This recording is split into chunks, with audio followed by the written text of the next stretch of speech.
Oh, hi. How you doing? My name is Waldo, and I'm here to feel the politics with you. How is everybody doing today? I am doing great, thank you. It's a bit too warm, as you can see. Still sunlight out there. I don't like it. I hate it. Awful.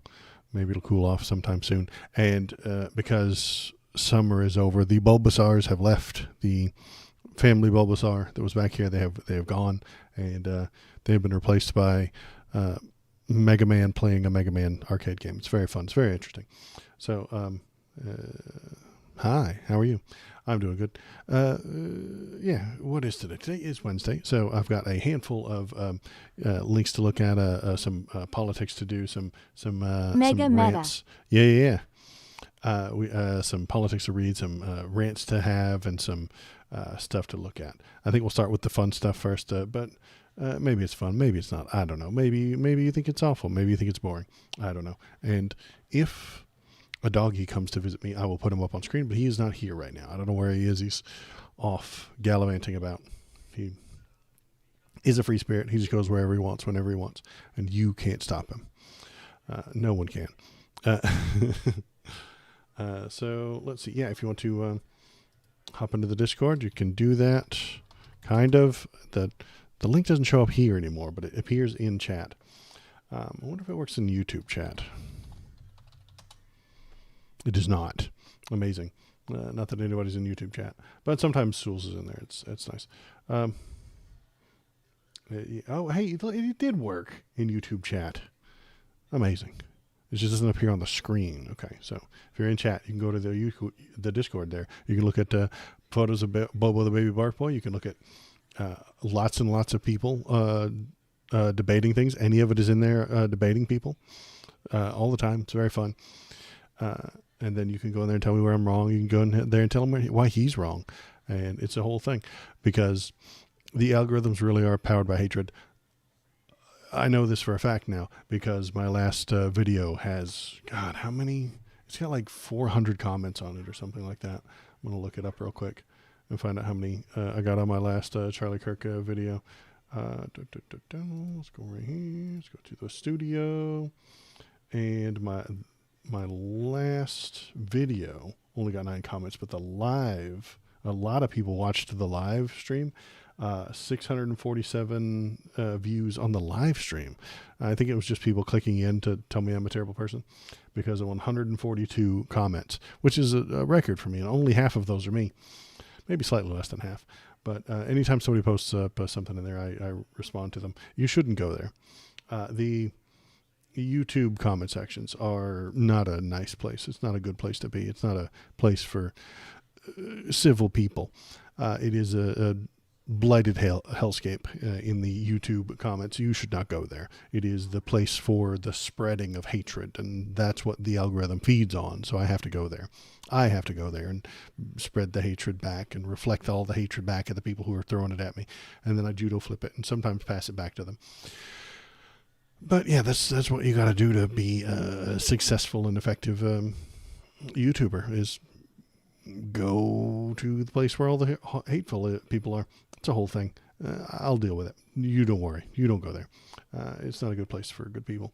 Anywho, what am I rambling about? I should start the show. I should talk about something that just happened, and that is Mr. Jimmy Kimmel got cooked. I haven't watched his show like ever since it was called The Man Show. Where is that button? Come on, button. Don't ruin me, button.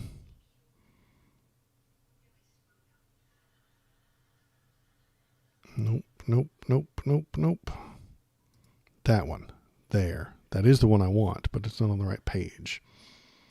There we go. Okay.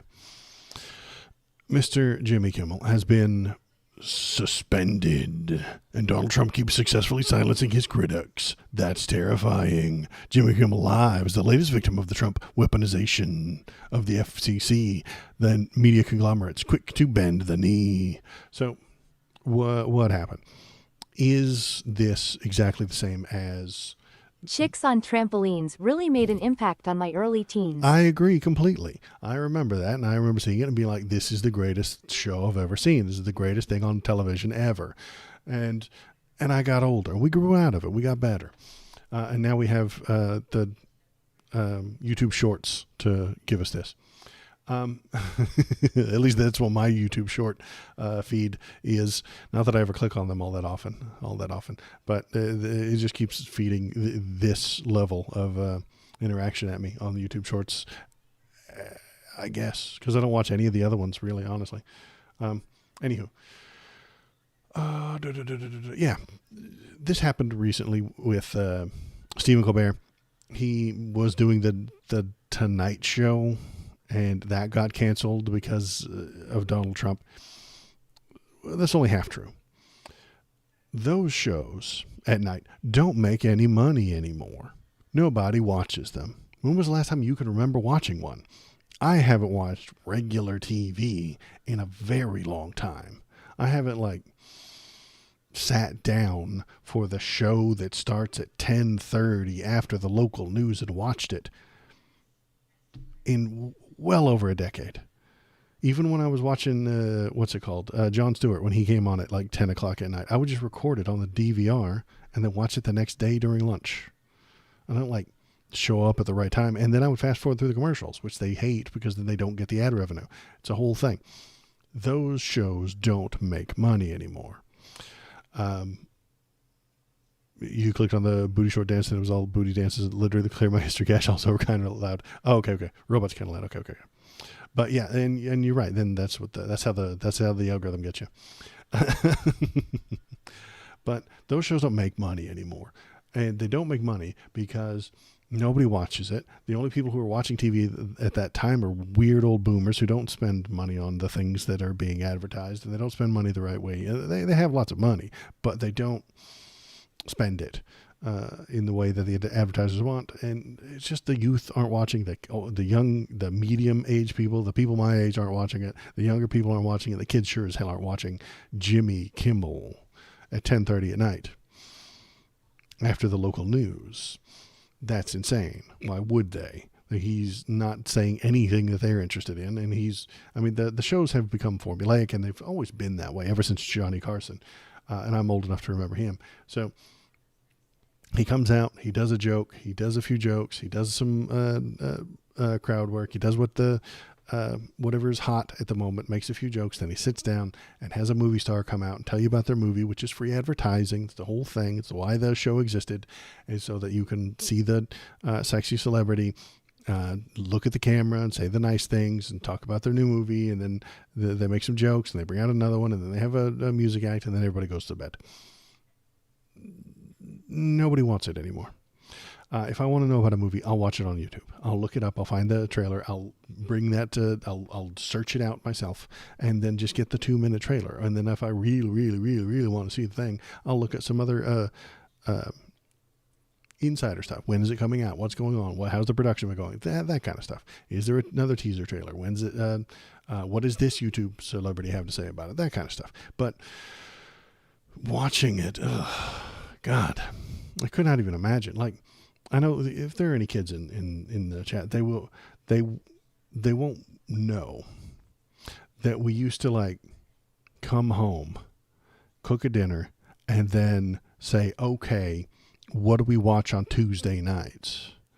And then flip it over to the channel 9, because at 7 o'clock you watch Lost. And then you watch it, and then it's over. And if you missed it, you missed it. It was gone. It was done. It didn't exist any longer. Eventually, they came out with the DVDs in Walmart. Any of it just subscribed for 4 months in a row. Anyway, you just turned another frog game. At Any of it for 4 months. Thank you for the 4 long months of subscribing Any of it. I love it. Thank you. That robot went on too long. The interrupting robot interrupted. I almost forgot it's time for the month to throw a change at you. I appreciate that. Thank you, sir. You just turned another frog guy. You can put that on your job applications. You're a frog sexuality engineer. Maybe it'll get you a job. Maybe it won't.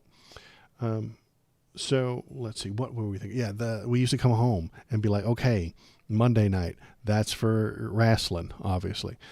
Tuesday night, that's for Lost or something like that. Wednesday night, we watch our favorite fucking sitcom. And you can't watch them all because there's like 4 channels mainly. And you can watch a couple of them. And you can flip back and forth between 2, but you lose some stuff. Anywho, that's the way the world used to be. We have moved past that. The advertisers haven't. A lot of the old TV shows haven't moved past that. The Tonight Show and the Letterman Show and the whatever one Jimmy Kimmel's on and Conan and shit like that. They're all still doing the same damn thing that they've always been doing. They were going to have to go extinct someday. Now, how did they go extinct? Did both Kimmel and Colbert get canceled to make Johnny happy? Yes. That's only half the story, though. They weren't making any money anyway. So what you do in an extortion situation, and that's what this is. Donald Trump extorts every single one of us every single day, including you, if you're listening to me. I don't care where you are or who you are. He's extorting you just a little bit somehow. His extortion is give me something, and then I will allow you to do business as usual. And the thing they gave was the show that wasn't making any money anyway and was famously talking shit about him. That's Colbert. Colbert talked shit about Donald Trump and he wasn't making any money. It's 2 strikes and you're out, boss. 2 strikes. Is one of them more important than the other? Yeah, I think the money one is far more valuable and important than the Trump one. I think if he were making shitloads of money, he wouldn't have been canceled. Same for Kimmel. His show does not make money. And I knew months ago that this was going to happen. I was like, okay, the rest of them are about to fall. Are they going to fall because Donald Trump ordered it? No. They're going to fall because they are already sinking. They're all, and if you're going to sacrifice somebody, sacrifice the sick guy. You know, if we're all on, imagine that for a moment. We're all heathens that live on a volcanic island, and the volcano has to be fed one human being. You're not going to feed it the kid. Has a whole life ahead of him. You find the sick old man and you toss him in there. And that's what Kimmel was. The sick old man who needed to be sacrificed to Donald Trump, the volcano god. Now, is it stupid to sacrifice people to the volcano god? Yes, it is. It's also very dumb. You shouldn't do that. It's not real, and the volcano god can't hurt you. Just like Donald Trump can't really hurt you unless you're a gigantic company doing gigantic mergers for gigantic amounts of money. And that is why this happened. ABC's decision was announced almost immediately after Nexstar, which owns dozens of ABC stations across the country, said it would no longer air Jimmy Kimmel's program. Oh no, what did he do? He didn't do anything. Nexstar is currently seeking approval from the FCC, which is owned by Trump, for $6.2 billion merger with its rival Tenga. So this massive company wants to do massive business with another massive company. And if Trump doesn't like you, you don't get to do that business. That's all there is to it. This isn't complicated. He don't like you, you don't get to do business. You don't get to play the game. He will shut you out. He will cancel it. He will destroy it. And he will tell you that you are a threat to the American people. Doesn't have to be true. He'll just say it. You can't stop him from saying that this merger is a bad idea. But if you fire Jimmy Kimmel, who is the sick old man, not making any money anyway, throw him to the volcano, then the volcano god smiles on you and allows you to play the game. And that is the problem. He only does extortion. This is the only play that Donald Trump has. Extortion, extortion, extortion, extortion. It's the only thing he's ever done. It's the only policy he has. It's the only tool in his toolbox. Hurt the people he doesn't like until they give him something nice. If they give him something, if they bend over, if they bend the knee, if they say, here's the person we're going to fire, here's the black lady we're going to throw out, please stop hurting us, Donnie. He will, for now, until he wants some more. They have appeased the volcano god. But the volcano god wants more. He always wants more. That's the problem. He can never be completely satiated. He can never be completely appeased. He wants more. And what's going to happen is ABC will get one of the content monitors that CBS has now. CBS has a content monitor, a government employee who tells them what they can and can't put on TV. They have that now because Donnie wanted it there. And that was part of their settlement with him. He sued them for nothing, well, for a lot of money, but for no reason, with no actionable reason. He just doesn't fucking like them. And so he uses the power of the state to hurt them, to take away their power and bankrupt them intentionally because he hates them. There's nothing legal about the reason for the suit. There's no underlying logic to it. He doesn't like them, so he's going to hit them with the biggest whopper of a lawsuit he can. He just did that to the New York Times as well. I think it's like $10 billion or something like that to the New York Times for no reason. There's no logic to it. Just hurt them. Just hurt the people that you don't like. Hurt them, hurt them, hurt them. And in their negotiating with like, hey, how do we stop the hurting? He gets what he wants. He gets concessions. He gets certain people fired. He gets the people thrown out. He gets a hall monitor installed at CBS. So CBS is state media now. Just is. ABC's on the way. ABC will get rid of Jimmy Kimmel, and then they will try to do business as usual. And if Johnny wants to, he will send a new hall monitor to them, a new content monitor, to pay attention to what they're saying and then report back to him what the people inside that building are telling each other. If they are complaining about him, he will find out. He has sent spies into the press to report back to him. All of American media is going to go that way. All of it, eventually, to one degree or another. CBS was first. ABC is next.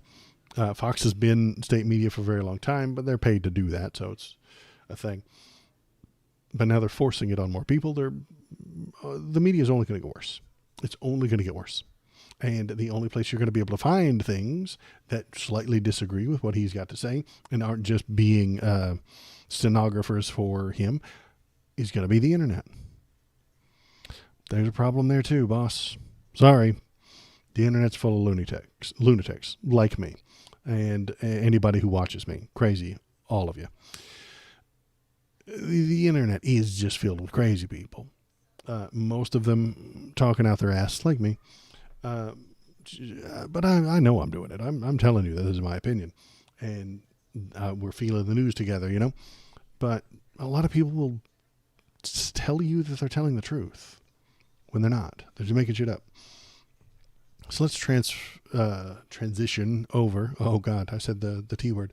To Charlie Kirk craziness. Let's look at that because that's kind of where I'm segueing to.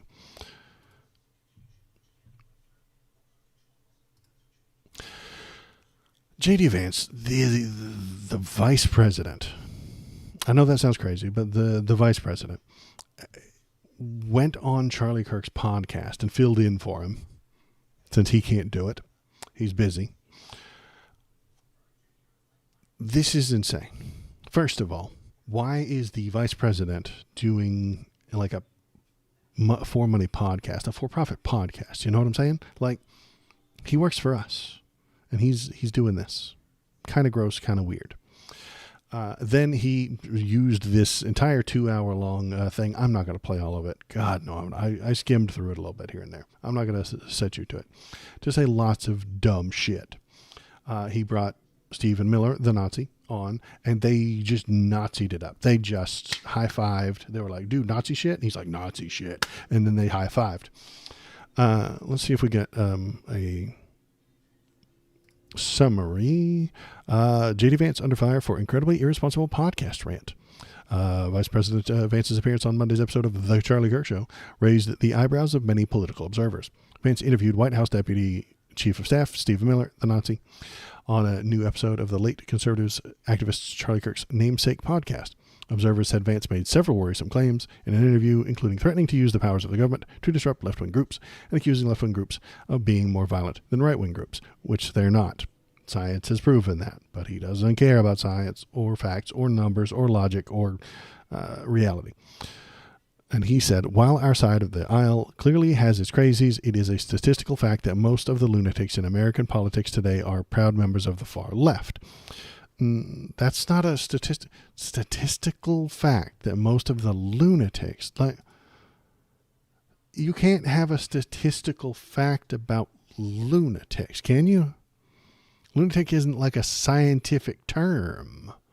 It's not. Like, you could, if you said you had this many autistic people, you had this many handicapped people, you had this many men, you had this many women, you had this many trans people, you could count those. But I don't think lunatic is a scientific term. So it can't be scientifically proven. It's a statistical fact that most of the leprechauns in American politics are on the right. That doesn't make any sense, does it? There aren't any leprechauns. He means the radicals when the right are sane for being radical. Right, and he doesn't know what he's saying. He's doing he's doing debate bro tactics because he grew up on 4chan's poll board. That is where he really cut his teeth. And you can hear it when he talks sometimes. So the lunatics are factually coming from the left, but that doesn't make any sense because you don't count. You can't count lunatics. There's not a method by which to say, are you a lunatic or are you not? There's not a diagnosis. You might be being a bit pedantic by taking lunatics too literally. Well, he's the vice president. If I can't take him fucking literally, who can I take literally?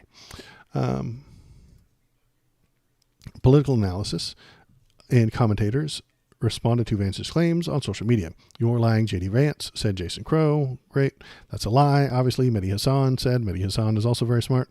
Well, actually, this bit is true. It's not a both sides problem. Agreed, it's specifically a Republican problem. And I would agree with him. It's not a statistical fact at all, says John Favreau.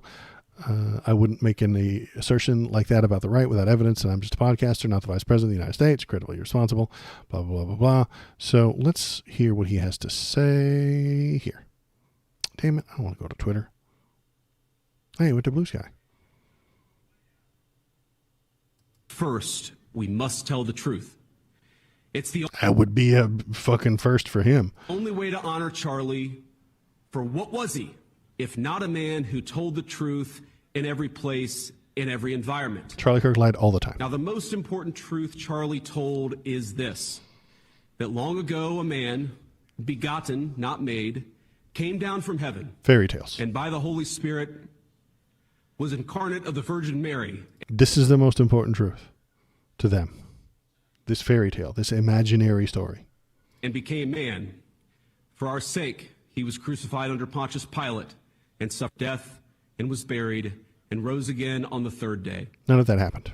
Charlie believed, as I do, that all the truth he told flowed from that fundamental principle. That fundamental principle is nonsense. So if you build a series of truths on top of it, they have no foundation. I really do believe that we can come together in this country. I believe we must. But unity, real unity, can be found only after climbing the mountain of truth. And there are difficult truths we must confront in our country. One truth is that 24% of self-described, quote, very liberals believe it is acceptable to be happy about the death of a political opponent, while only 3% of self-described very conservatives agree. 3% is too many. Now, listen to the words he said there. That's very important. He didn't say the people on the left are more likely to do the violence. No, because that's a lie. He knows that the violence comes from the right. The people on the left are more likely to accept and be happy that it happened. Is that illegal? No, it's not. The violence comes from the right, and it is on the right. Scientifically, we know it is. But the happiness, the feelings, the feeling good about that violence. 24% on the left say that they feel good when bad people die. That's not a crime, Jonathan Vance. That is not a crime. Okay? You're allowed to feel things. You're allowed to be happy when a bad guy dies. You're allowed to. You're allowed to feel that. They can't make that a crime. There's no way to make that a crime. It doesn't even make any sense to make that a crime, but they're going to fucking try, aren't they? They are going to try. They're going to scrape every bit of data they can from you and harm you with the power of the government if you say the wrong feelings on your Twitter, on your Facebook, on your live streams, in chats, or on Blue Sky. If you say the wrong feelings that they don't like, you will be harmed. Do you think it's right is going to praise the trans roommate with actively working in law enforcement and expressing shock and sadness for what happened? I don't know that it's a trans roommate. Swear to God, I don't think it is. I don't think that person was trans. I don't know. Some people are saying that he is, and some people are saying that he isn't. Was it a... and if we want to talk about the shooter real quick, I will tell you what I really do think of that person. That was a young man brought up in conservative household. His father worked in law enforcement. His whole family worked in law enforcement. They had lots of guns, and they were very conservative. They were Trump voters. They were Republicans. Then he went to, in his late teens and early 20s, he went to college, and he probably realized that whole conservative thing, it's shit.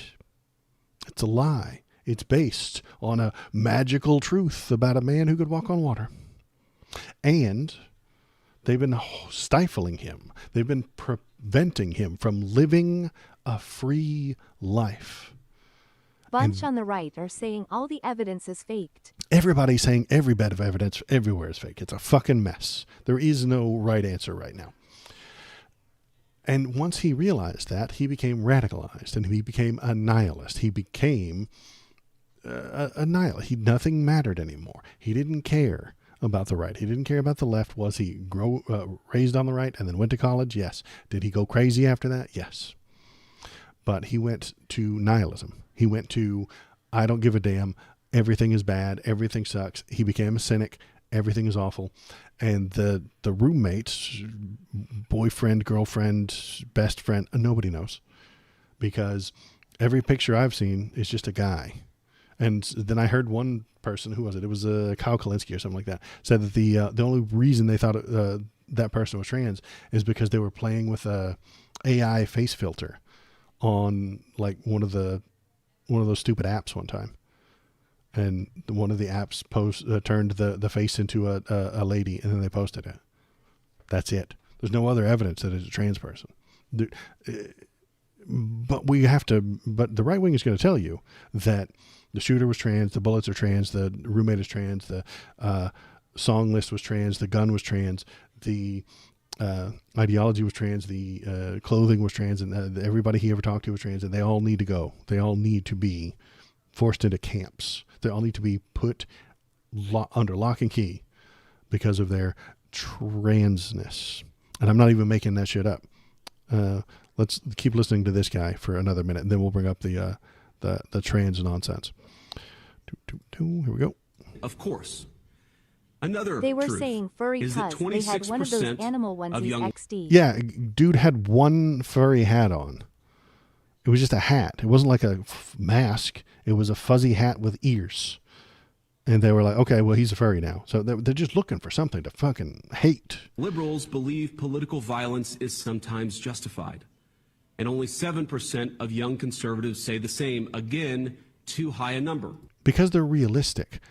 Political violence has always existed in this country, and it always will. I'm going to throw this out there. I am fiddling with this idea. I don't know if I believe it or not.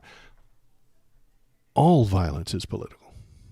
All of it. I don't know if I believe that yet. It's an idea I only had a few minutes ago, and I've been thinking about for the past few minutes. All violence can be traced back to politics. All of it. Every last damn bit. Maybe. I don't know. I haven't categorized all of the things and thoughts in my head, but keep that in mind. Think about that. And as I experiment with this idea, and I'll let you know, because that's what I'm doing here. Honestly, I make a lot of the shit up off the top of my head. I just kind of spitball and tell you what I'm thinking, and you tell me what you're thinking in chat, and it's a whole thing. It's a good time. So sometimes the thoughts are only half baked, and that's where we are right now. Is all violence political? I think maybe it is. Let's continue with Chance Dance Vance here. Here we go. In a country of 330 million people, you can, of course, find one person of a given political persuasion justifying this or that or almost anything. But the data is clear. People on the left are much likelier to defend and celebrate political violence. This is not a both sides problem. Because the other side is lying. I've seen the right wing dance on people's graves and talk about how great it is when the left gets hurt. Do you remember when Iraq happened? Every conservative you talk to, they all said the same thing: glass the Middle East, just carpet bomb the whole thing, turn it into a nice sheet of glass. Those were humans they were talking about murdering in the millions. But we don't have to listen. We don't have to think about that. That's somebody far away. And they lie. And then if you ask that person, imagine your Uncle Ricky was there and he said, well, you know what, them damn blank blanks, I'm not allowed to say the slur words that he used. We ought to just glass the whole place, just wreck the whole damn nation. Giant bombs ruin the whole damn place. Sheet of glass, as far as I can see. If you asked him if he was violent, he'd tell you no. He'd tell you no. And if you asked him if he supported political violence, he'd tell you no. The people who cheered for Nancy Pelosi's husband getting attacked and being hurt will tell you that they don't condone political violence. But they love it when it happens, because the right wing are liars. Always have been. Top to bottom, if you're a part of the right, if you are a conservative type person in 2025, you are a liar at some point, somewhere along the line. You're lying. Either, maybe you're severely ignorant too, but I think those two go kind of hand in hand. If you don't pay attention to Donald Trump so much that you don't know he's doing bad things and wrecking the entire fucking country, if you don't know that, you're willfully ignorant, which is a kind of a lie. Anywho, what was I supposed to be talking about? Oh yeah, the transes. They're trying to blame everything on them. We already did. Oh, is this a different one? Yeah, no, that's the same one. No, I didn't want to look at that one. I didn't want to look at that one. There we go. This is Representative Ronnie Jackson, an elected official, who has said, we have to treat these people. We have to get them off the streets. We have to get them off the internet. We can't let them communicate with each other. I'm all about free speech, but this is a virus. This is a cancer that's spreading across the country. He's talking about transgender people. All of them have to be off the internet. It is a virus. They are a cancer, and they need to be corralled, put into camps via train, and re-educated, and or permanently removed from society. Because that's the goal of the modern conservative. The American conservatives right now are in a war against trans people. They really are. And they will blame everything on them. This shooting, the last shooting, 99% of the shooters, and we've had like 6,000 shootings. I was reading the numbers. I don't have the numbers exactly, but like 6,000 shootings, 5 of them are from trans people. Not 5,000, 5. One hand. But there are 6,000 that weren't trans people. But they're the problem. I get tired of comparing this to Nazis and the Jews, but it fucking keeps being an apt comparison, doesn't it? Remember, what was that movie? Jojo Rabbit. It was a very good movie. You should watch it if you haven't seen it. But the little boy, he draws cartoons in the little drawing book, and he draws Jews hanging from the ceiling by their feet like bats, and then he draws them drinking blood. How is that any fucking different? How is that any different than this elected official telling you the trans people are a virus and a cancer? It's not. Well, it is better. That child was raised to think that, and this guy's a grown-ass man and an elected official.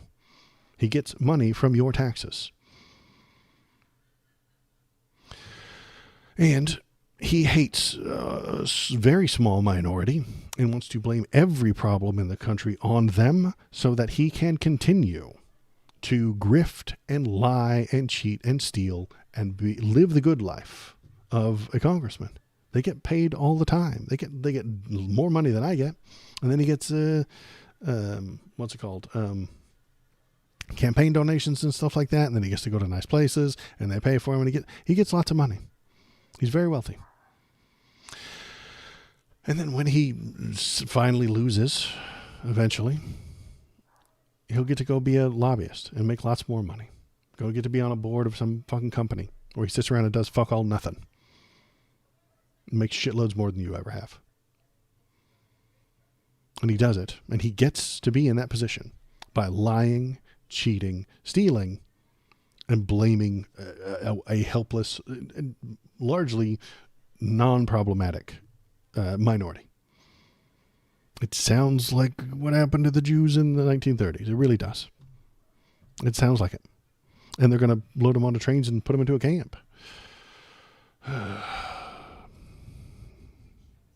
What else is here? Let's look at this. Here we go.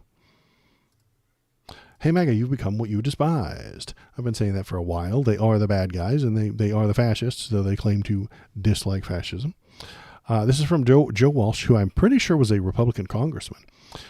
He was friends with Charlie Kirk a long time ago and helped him launch Turning Point USA in 2012. We later parted ways over Donald Trump, but I never ever wished him harm. His death is tragic, and I grieve for his wife and family. Okay, right-wingers, he's not fucking celebrating. Jesus Christ. I want to tell you a story about Charlie Kirk. Back in December 2015, he urged me to go on Facebook and respond to then Attorney General Loretta Lynch.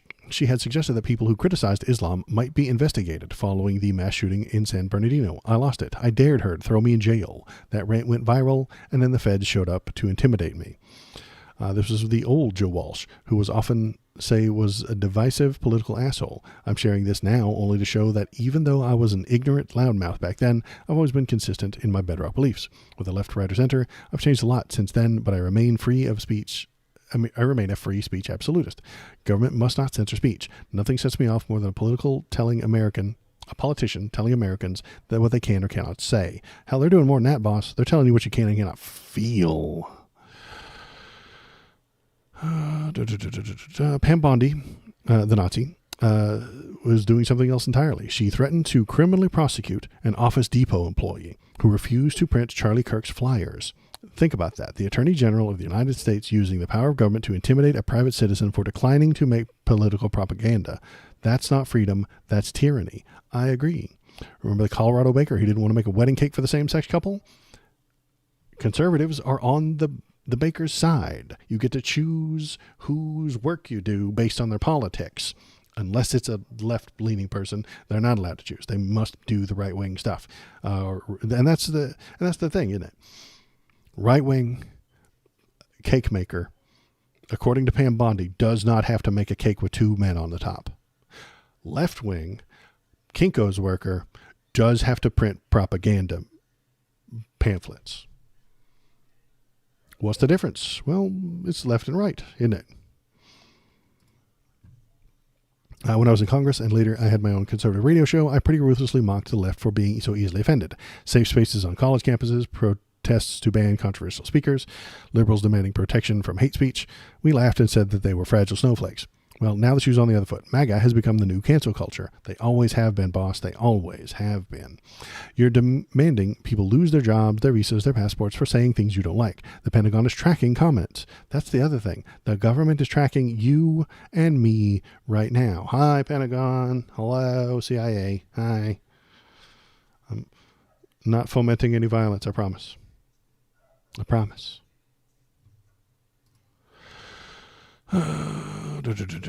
Marco Rubio wants immigrants deported for criticizing Charlie Kirk. Pam Bondi says hate speech isn't free speech. The same false claim that Democrats used to make. Frankly, I don't get it. Don't MAGA folks hate the UK as punishing speech? Isn't that one of the big reasons why you gave Trump another term, to prevent Americans from going the way of Europe? So why are we self-described defenders of liberty now trying to silence, shame, and punish other critics? Hate them all you want, but Joe Biden and Kamala Harris never tried to take your job away because of something you tweeted. True statement. Only conservatives do that. And by the way, there's no such thing as hate speech. Under the First Amendment, speech is speech. That's what makes America unique. That's why we endured 249 years. Here is Charlie Kirk. Charlie. So, damn it, Waldo. You duped it. You doofed it. St. Charlie of Kirk said, hate speech does not exist legally in America. There's ugly speech, there's gross speech, there's evil speech. And all of it is protected by the First Amendment to keep America free. I'm feeling so fomented right now. Don't say that, any of it. You're going to get me in trouble. The CIA is watching right now. Damn it. The FBI is watching right now. I hope they say hello. If the FBI watches my stream, does it add to the view count? Because I need to know that. This is important. This is valuable. I need to know whether or not they're watching. And if it counts, if they're watching through magical super Pentagon fucking supercomputers that the universe doesn't know is there, or do they just make an account? I don't know. I'll have to find out. And then if they're watching it from the supercomputers, and then they're secretly watching it, and does it count as a view count? Because I need the views, you guys. I need the clicks. I need the likes. I need the thumbs ups. I need the subscriptions. Any of it just subscribed earlier. I need those things. If the FBI could subscribe to me, I'd appreciate that. Thank you. Damn. You got the money. Put in a purchase request. It'll be fine. You can do it. So, what does this? What do we make of all this? Was Charlie Kirk just speaking his opinion? Because that's what a lot of the people yelling at me in YouTube comments were saying. He got shot for his opinion. He was just giving his opinion and never did anything wrong, and so he got shot for nothing. Politics is so much bigger than just sharing your opinion. His opinions are in the ears of the legislature, passing laws. Poorly written laws cause state violence to be applied to living human beings. Poorly implemented laws cause suffering for real human lives. He was not just speaking his opinion. He was telling you how to live your life and telling the government who to harm. He co-founded Turning Point. That's pretty bad in itself. Absolutely. Turning Point was a propaganda machine. So it wasn't just speaking his opinion. That's horseshit. That's naive. I don't want to say it from the start, but like Kenny wasn't just a talking man. He helped with the largest conservative youth organization in the U.S. Absolutely. He did propaganda. That's not just your opinion. A lot of Americans don't know that a person can have bad opinions. You can, in fact, have dangerous opinions. You can have racist opinions. The dumbest of Americans don't know this because they don't think about their thoughts. Why do I have these thoughts? Who gave me these thoughts? How did they get into my head? A lot of people you interact with on a daily basis completely lack introspection. And so they cannot think about why they think the things they think. They can't contemplate where they might be biased. They can't put together in thought processes about how I got to where I am. And because of that, they just react to external stimuli. They don't have thought processes, they have reactions. And those reactions were given to them by their upbringing, the authority figures around them, and the media. If the only thing Charlie ever talked about was his favorite band and why they're better than your favorite band, then sure, he was sharing his opinions. If he made a Star Wars tier list, that would have been sharing his opinion. And it would be far more wrong for people to hate him for that. But he wasn't doing that. He was talking at the highest level of politics. Politics is a game of death, literally. The pieces on the politics game board are literal living human beings. Some of them are armed, some of them are hungry, and some of them are religious zealots. And all of them are afraid. The game board that politics is played on is the globe. The Holocaust was a military operation under the orders of a government that had a great many political opinions. Their opinions were wrong, based on lies, prejudice, and hatred. The Nazis were not just sharing their opinions. They were killing innocent human beings for political reasons.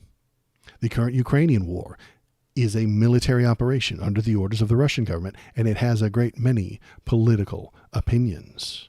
Their opinions are wrong, based on lies, greed, and a devaluing of human life. The Russians are not just sharing their opinions about whose land or what land is theirs and what land belongs to Ukraine. That's not their opinion. They're killing innocent people for political reasons. Charlie Kirk gave his listeners political reasons. That was his power. That was his value to the right wing. He gave them the reasons to hate immigrants. He gave them the reasons to hate trans people. He gave them the reasons to hate liberals. He gave them the reasons to hate gay people. He was doing apologetics for conservative politics, but hiding behind the word opinion.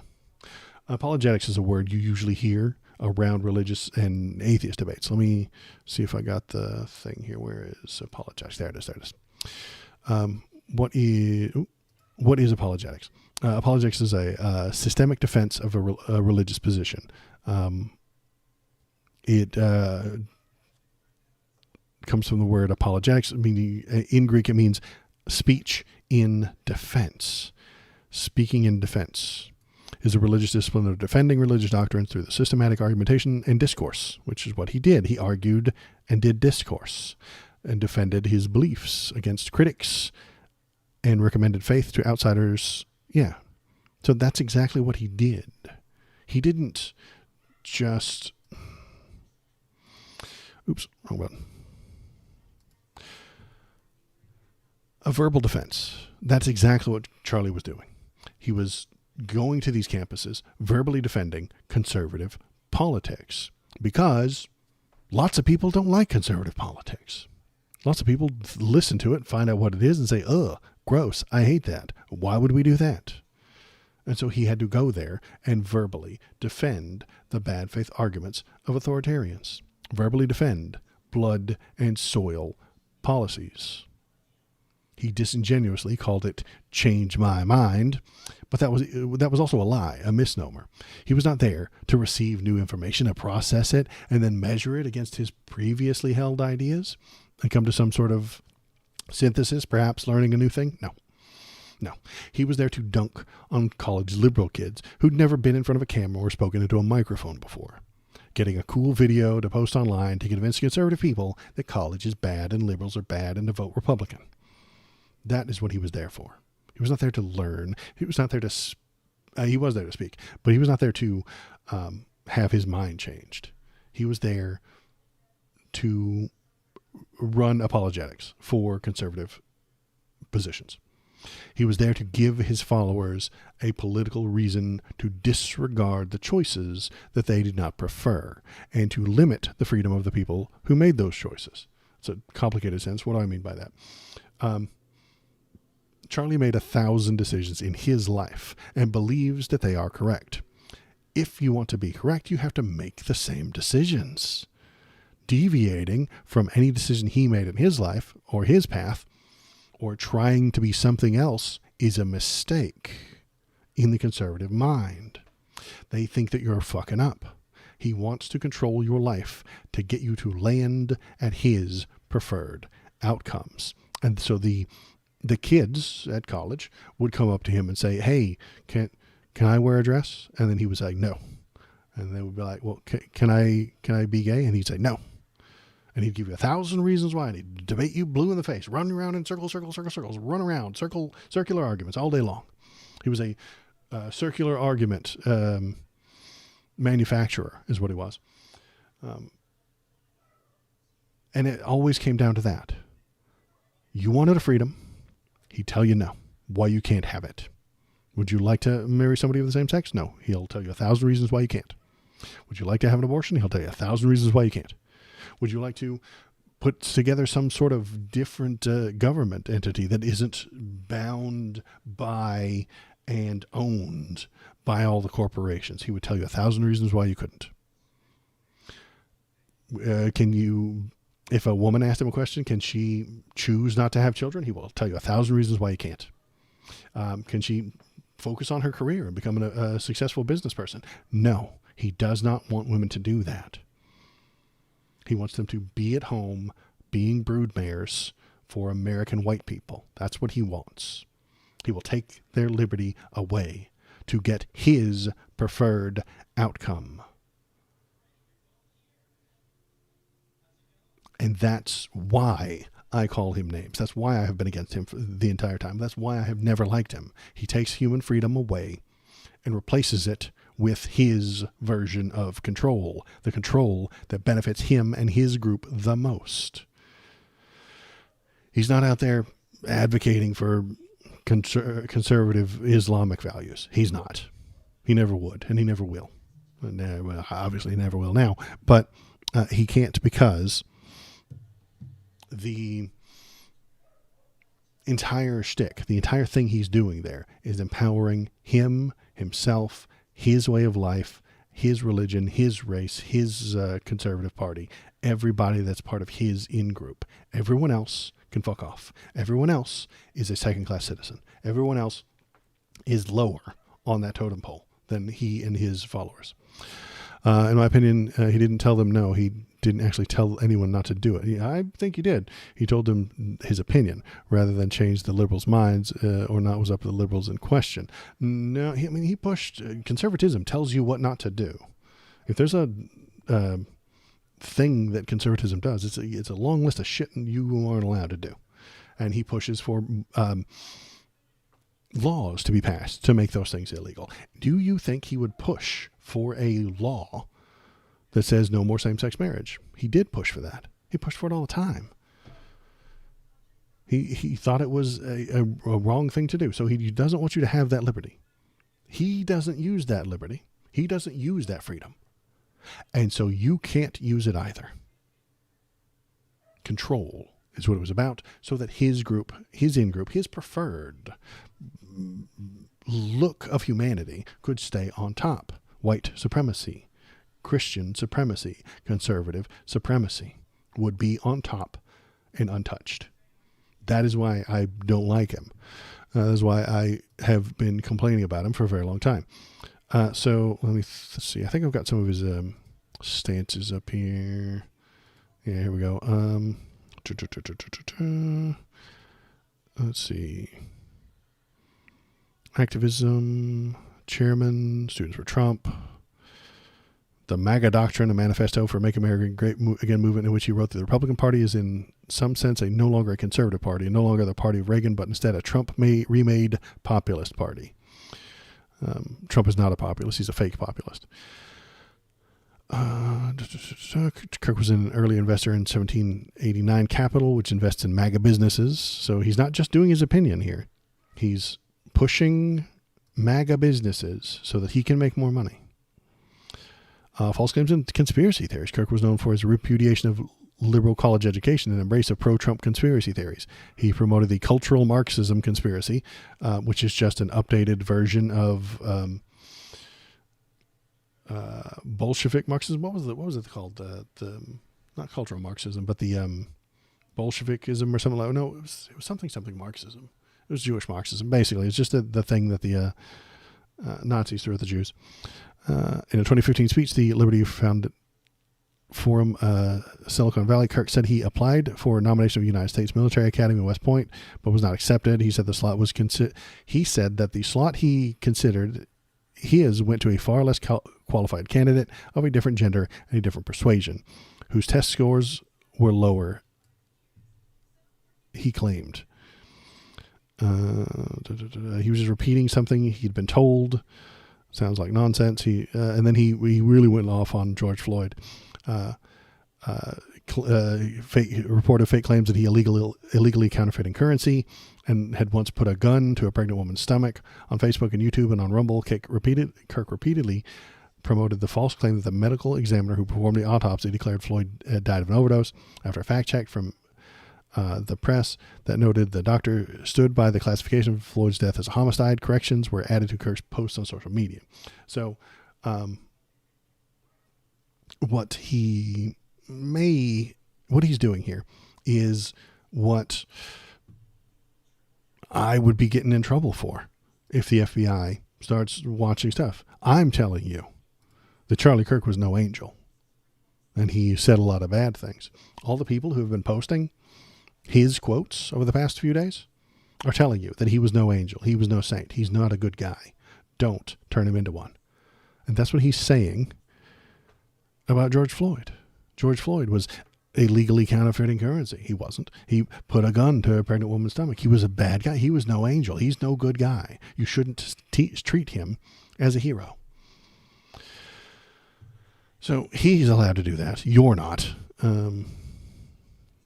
He was no angel, but he was not a devil either. He was a man, and he was a fascist man. So it's as close as people can get to being devils.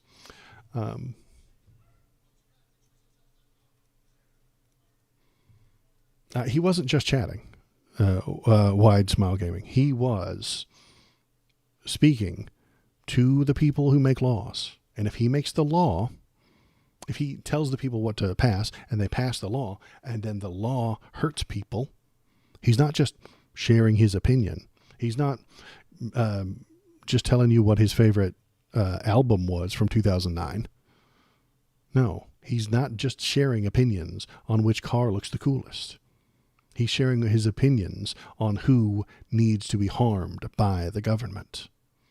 He wants the government to hurt the people he doesn't like. And he will tell you who they are. He will go into the campuses and tell you, you can't be gay, you can't be trans, you can't be this, and you can't be that, and you should make those things illegal. He pushed and supported taking people's rights away because you shouldn't be doing those things anyway.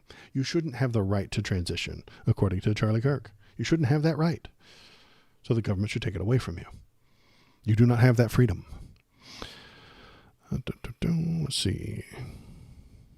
LGBTQ issues, according to this. Kirk praised Trump for revoking Executive 14004, which had allowed transgender people to serve openly in the military, and said, sorry, if you're Jeff and you think you're Jill, you are not going to serve in the U.S. military. Go find something else to do. Because he hates them. Now a district court judge ordering the U.S. military to continue enlisting mentally delusional transgender troops is justifying her ruling by quoting the musical Hamilton. It's not natural. I wouldn't have a problem with it if it wasn't idolized. I don't know what you're talking about, idolization. People have freedom. That's what I want people to do. If they want to transition, they can. If they want to wear a dress, they can. If they want to marry somebody from the same gender, they can. They have that freedom. But the government wants to hurt them for making those choices. And Charlie Kirk would have cheered for it. He would have been fine with it.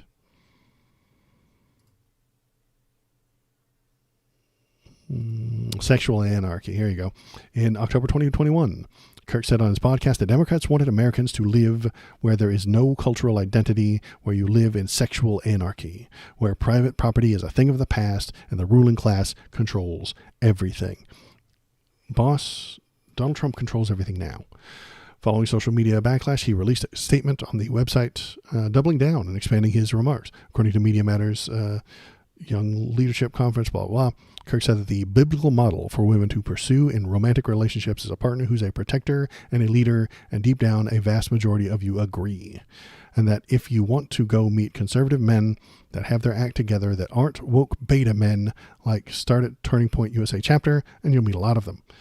Kirk stated that birth control makes women angry, bitter, which he alleged suited the political leanings of the Democratic Party, and also believed that medication screws up female brains. He's a lunatic. He's full of shit. He is not just telling you his opinion. He's talking to the people who write the laws. He's best friends with Donald Trump, apparently. He's best friends with J.D. Vance, the vice president. He's the Holy Roman Emperor. He's the holiest person that they've ever met. He's the most important person to, what's his name? Stephen Miller, the Nazi. And Stephen Miller's going to go on a fucking crusade. Stephen Miller's going to go on a crusade to hurt me for saying these things. He is. He promised that he was. Stephen Miller has promised to hurt everyone who says things he doesn't like. Apparently soulmates with old wormy brain. And wormy brain. Yeah, I know. I get that they have freedom, but they also use that freedom for evil. There's no such thing as evil. Wide smile gaming. There's no such thing. There are people, and there are choices that the people make. Evil is a flavor text you add to something afterward. It's a descriptive term, not a actual thing that exists. Without evil, there is no good. There's no such thing as evil, man. There are things that are good and right and pleasant, but evil is a thing that you apply to it afterward. There's no good really either. There's just a good also is a flavor, a paint that you coat on to a descriptive term you use after the fact. And nobody thinks they're evil. That's why I think there's more good than there is, and there's no evil. It's complicated, and I can get into the metaphysics of it. But good things, people like good things. They do good things. They have good ideas. They like things that exist. But evil requires intent to be evil.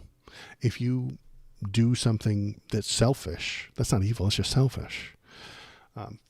If you do something politically advantageous to you but kills 1 million people, that's just politically advantageous to you and killed 1 million people. I can still be upset with you. I can still say that's a bad thing. There's bad, but there's not evil. Okay? That's what I'm getting at. There is good, there is bad, but there's no evil. It's nonsense. It's a paint that we slap onto something afterward. It's a descriptive term we use afterward. If without evil, then there is no good, then why are most things in the gray area? Well, everything's in the gray area. Exactly. What the hell was I doing? So we talked about Charlie. We read all that. We closed some tabs here. If you're following along, hop in the chat, tell me what you're thinking, tell me what you're feeling. If you're on Twitch chat, the lovely robot will read it out loud. You can go on over to the Discord as well and discuss things there if you'd like. And there's the apologetics. We can close that. We can close this. Jimmy Kimmel can go away. That can go away. That can go away. So yeah, because of the thing that happened, we're going to continue with the Charlie Kirk thing. Pam Bondi, the Nazi, she's going to start a crusade. Her and old Stephen Miller, they're going to start a crusade. It's been a day where things are not so normal. You might feel a little bit gaslit. Among other things, in the wake of Charlie Kirk's murder, Attorney General Pam Bondi, she makes the laws and she decides who gets sued by the government. She's not nothing. She's not nobody. Okay? Her opinion that you're a criminal is, if I have an opinion that any of it's a criminal, doesn't fucking matter. But if she has an opinion that any of it's a criminal, it's a big fucking deal. She's in charge of the Department of Justice, you know. She's been saying the Justice Department will absolutely target hate speech, which is not a thing that it's ever done before. Presumably, she would be the one who gets to define what qualifies. Yeah, exactly. There's free speech and then there's hate speech, Bondi told Stephen Miller's wife. Even though Charlie Kirk fucking disagrees with her, we just read his thing that said there is no such thing as hate speech. But in his name, they will ignore everything that he's ever said and everything that he's ever believed in to hurt the people they don't like.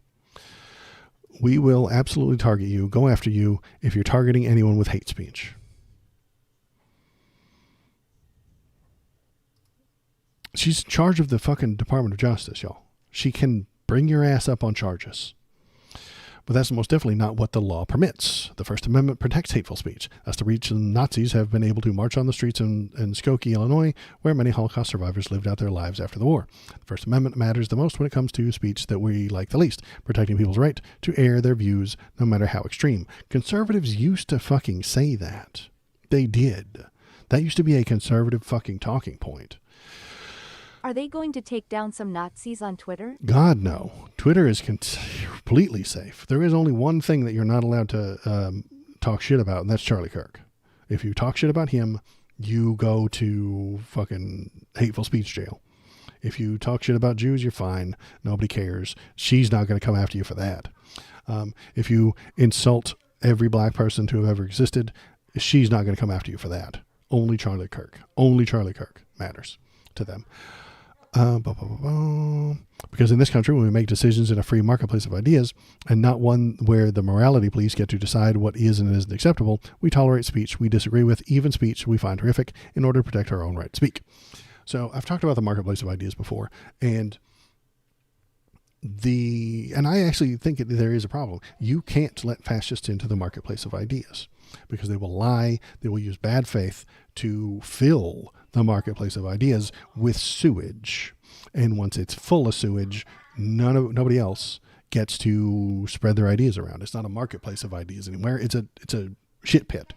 And that's what fascists want to do. That is what internet trolls want to do. They want to turn the intelligent discussion that you and I are having into a shit pit of memes and Pepe jokes. We discussed one of the most significant limits on free speech rights in the context of potential criminal charges Donald Trump might face following January 6th in a post back in 2022. It's worth reiterating that conversation tonight. In criminal cases, a defendant can avoid conviction if he can show that the conduct he is charged with committing involves speech protected by the First Amendment. The legal standards set forth, blah, blah, blah, legal stuff. Here's the good news. Bondi's comments provoked outrage, and not just from the people like me. Texas Senator Ted Cruz said the First Amendment absolutely protects speech. It absolutely protects hate speech. It protects vile speech. It protects horrible speech. What does that mean? It means you cannot be prosecuted for speech, even when it's evil and bigoted and wrong, says the Republican. So it's not as bad as I might be making it out to be. Some people might still have an ethic or two. Now, I've said this about conservatives many times. They only have one ethic, maybe two, if they're one of the good ones. Ethic number one, all guns for all the people, all the time, forever and eternity, shall not be infringed, is their one ethic that they never seem to go against. Donald Trump went against it sometimes, but he is a special case. And then the second ethic that some of them have is free speech absolutism. But not all of them have it. The unemployment line waits for those who insult him. Yeah, exactly. And that's a problem. It's not something our side built. It's the lib idea. No, it might have been back in the day. Yes, I agree. It shouldn't be a thing at all, but we didn't make it.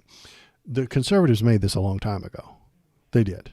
The conservatives were firing women for getting... They didn't, well, first of all, they didn't let women have jobs back in the 60s. But later on, when they were allowed to get jobs, if you were divorced women, single women who were post-divorce, had to live in squalor. They had to live in a kind of destitute because it was a stain on them. They were canceled for having been divorced. It was a thing. They couldn't get jobs. They couldn't be taken seriously. And until like in the 60s, I think most women couldn't even have a bank account on their own. They were pre-canceled. You know what I mean? They didn't invent cancel culture. They were pre-canceled. What is lynching if not the ultimate cancel culture? That you did something, the black people did something that the white people didn't like. That's wild to be like the libs made it, so we can use it. Right, and it's not a good argument either. Killer Mac makes a good point. They made it, so we're going to use this sword. They made this sword, and we're going to use it. It's wrong, and it's terrible, and it's a crime, but we're going to use that sword. Where's my sword? Lost my stupid little sword. No, there it is. Here it is. Hang on. See, the libs made this sword, okay?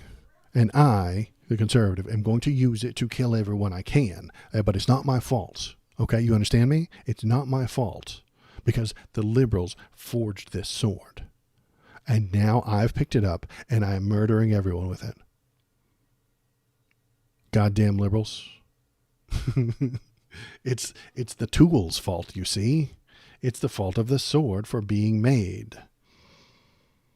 Apply that to gun rights. Apply that to guns real quick, and all of a sudden the conservatives back off. That's why Ted Cruz is backing off and doesn't make this argument. Ted Cruz is not making this argument that it's they invented it and we need to kill them for it with it. No, because then that applies back to guns, and he doesn't want to do that. He's a better chess player than some of the worst conservatives. But yeah, the sexism was pre-cancellation. You were born canceled. Women born in the 1930s were born canceled. You know, they had to fight for that right. And even then, Charlie Kirk didn't want women to vote. He has followed those uber religious people into suggesting that the Civil Rights Act was a mistake. The women's suffrage was a problem. We should get rid of that stuff. There should only be one vote per family, and you have to be in the family, and you have to be a man married to a woman and have some children and own some land before you're allowed to vote. That's what he would push for if he were being honest, and he was rarely ever honest.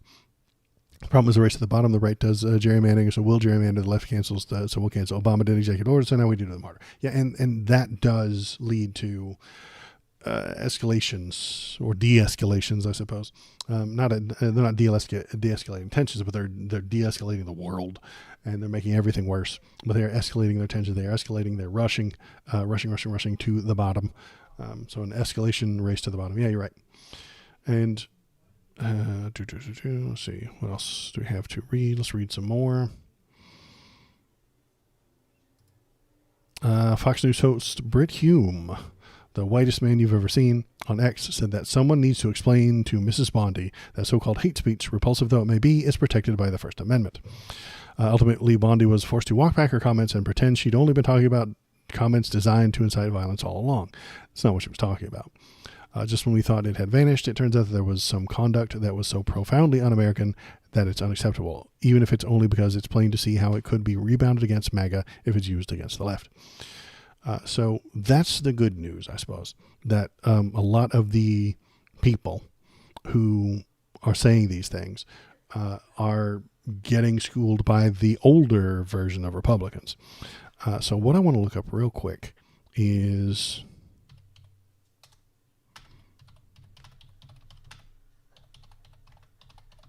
I forgot about this. I'm going to look at this one. Hopefully it's got the thing that I want to see.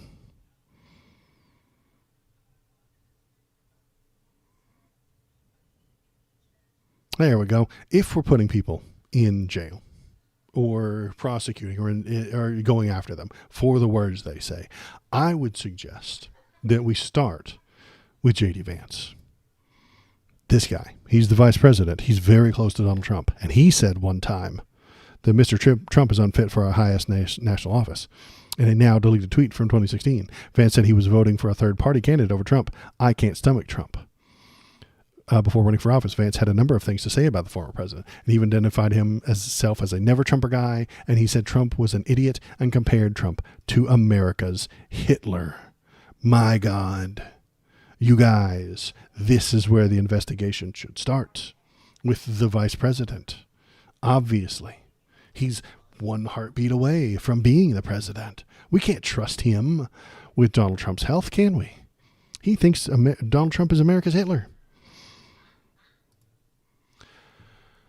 And that's why we shouldn't overreact to these things. 2012 was the best time to be alive. Everywhere in history was bad except from 2015. Yeah, you're right. The world was a better place. We have been going downhill. Wide smile gamer, you are correct. We are sliding down the fascist slippery slope right now, I think. Let's see. Is there anything else to look at? Let's close that. Let's close that. Close that. We did that one. Oh, hey, yeah. I hope there's some gamers in chat. If you're gamers, get ready. U.S. House panel asks online forum CEOs to testify after Charlie Kirk's assassination. Here we go. Washington, a U.S. House committee on Wednesday asked CEOs of online platforms Discord, Steam, and Twitch. Hey, I'm on all of those. And Reddit. To testify at an October 8th hearing following the assassination of Charlie Kirk, citing the radicalization of online forum users. I mentioned this earlier about CBS getting a content monitor. These guys are next. Oh, they're next. The White House is going to send someone to Discord headquarters to monitor radicalization. And they are going to log everything they can about all the people they can. They're going to log everything that you say. And they're going to use it against you in an extrajudicial court. Once they get the kangaroo courts up and running, after Trump's third term starts, he will get the un-American court system working, up and running, and then you will be put on trial by a podcaster who is the judge, and they will look at your Discord messages and claim that proves you're un-American and that you go to jail. And then they'll lock you up in a gulag, and this will be outside the normal justice system. They'll have to create a new one. It'll be a good time. I thought we were going to pull up the video with a blame the video games argument. I got so scared it happens almost every. That is happening. It's just that came from a different person. Well, I'm fucked. Any of it, you're ruined. Crazy world we're living in. Thanks for coming, John K. Yeah.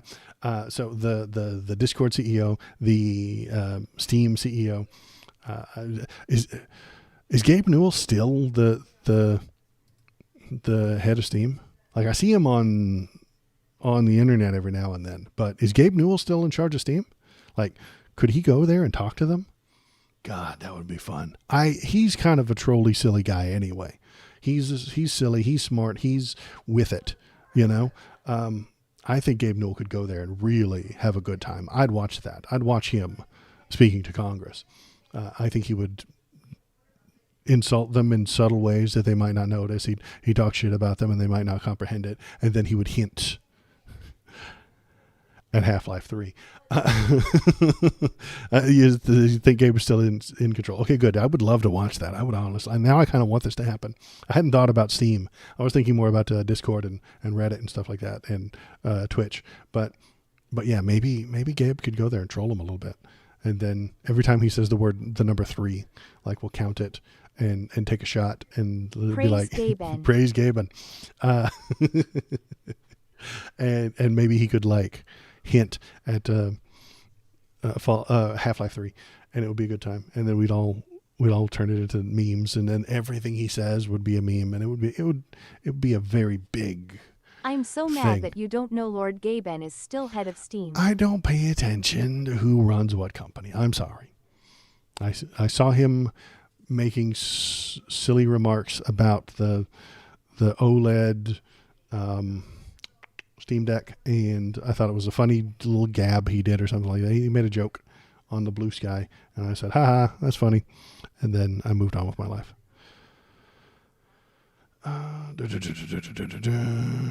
The games still play whether or not Gaben's in charge or not, you know? Path of Exile still runs, with or without him. Have I played Terraria? Only a little bit, not too much. I did Starbound for a little bit, but then I never get too hard on the crafting games. I'm a little bit on the crafting games, but not too much. I'll make a dirt hut and then kill a couple of bosses and be like, okay, well, that was fun, and then move on. Is there anything else here? Yeah, let's keep reading this one.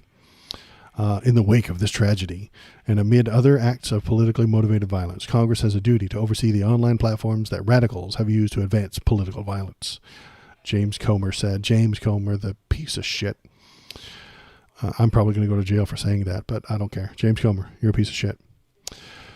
Discord said it welcomed the opportunity to testify. We continuously engage with policymakers on these critical issues and look forward to continuing this important dialogue next month. Reddit said it is continuing to investigate, but it's not yet found any evidence that the suspect in Kirk's death was active on Reddit. He wasn't on our site, you guys. He wasn't. The company added it has strong policies against hateful content and content that incites, encourages, glorifies, or Your calls for ability violence. to remain a citizen will be determined by your understanding of your oligarchs. Shit, you're right. You are one of the good ones. Well, thanks, Wide Smile Gaming.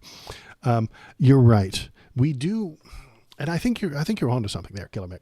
I really think you are. I started talking and I forgot about Kimmel and Colbert being fired.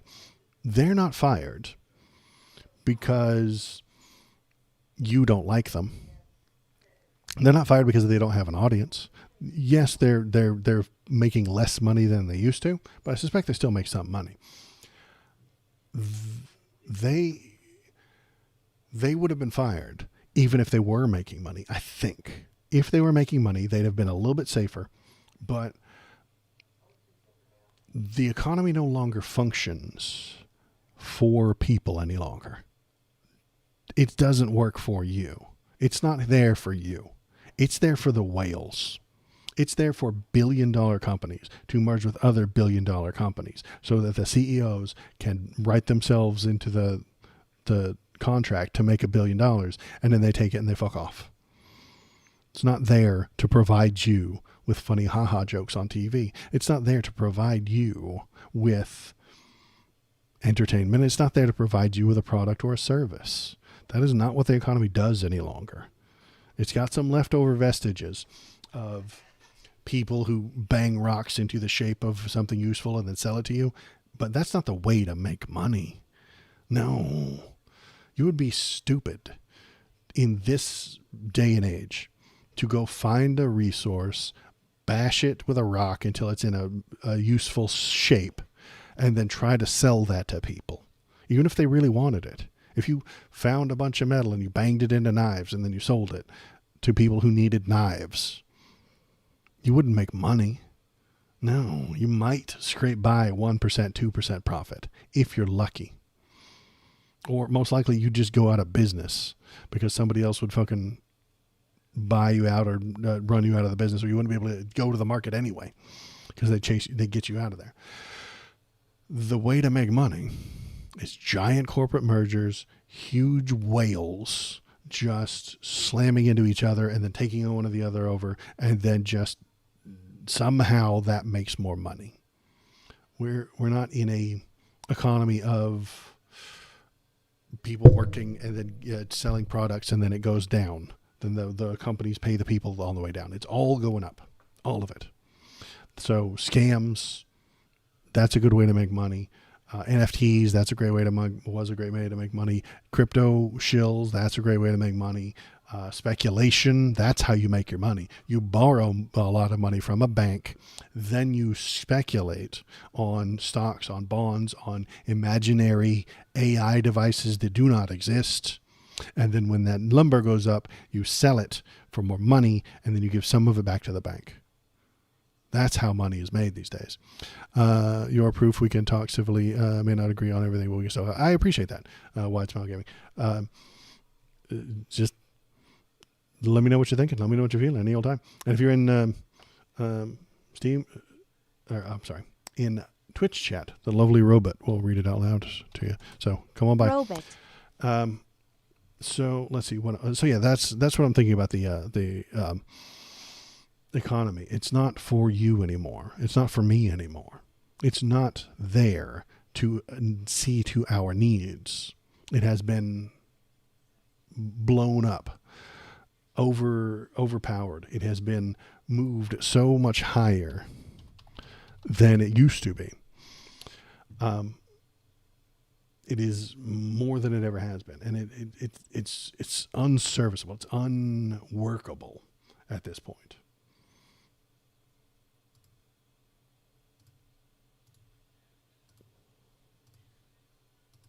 And I don't know that we can fix it. I don't know if we can fix it.